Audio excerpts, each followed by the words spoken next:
তিনি গণভোট প্রসঙ্গে জনগণের যে অভিপ্রায় এবং গণ দাবিকে উপেক্ষা করে একই দিনে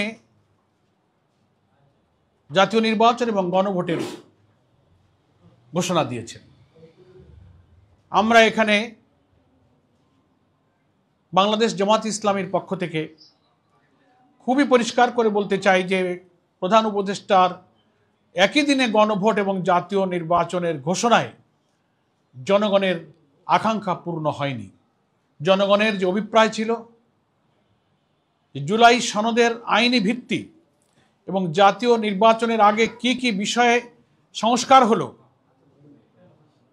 নতুন প্রস্তাবিত জুলাই চার্টারের ভিত্তিতে সংবিধানের কি কি সংশোধনী প্রস্তাব যাচ্ছে, যে 48টি প্রস্তাবে আমরা সর্বসম্মত হয়েছি সাংবিধানিক সংস্কার সহ অন্যান্য সংস্কার, এগুলো জাতীয় নির্বাচনের পূর্বে জাতিকে জানাতে হবে, ভোটাররা জানবেন, তার উপরে মাইন্ডসেট হবে, তারপরে তার উপরে হা না মতামত দেবেন।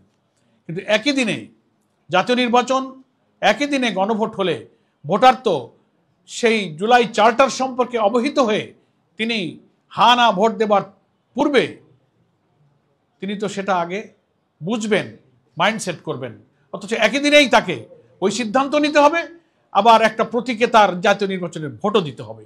এটা একটা সংকট তৈরি করবে।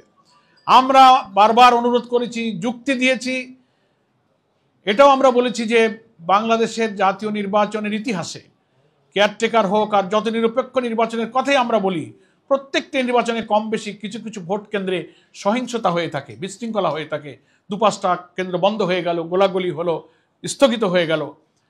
তো একই দিনে ভোট হলে এমন ঘটনা তো যে কোনো কেন্দ্রে ঘটতে পারে, 5টা কেন্দ্র বন্ধ হয়ে গেল, তাহলে জাতীয় নির্বাচন প্রতীকের ভোট বন্ধ হলো, সেই দিন গণভোটের দশাটা কি হবে?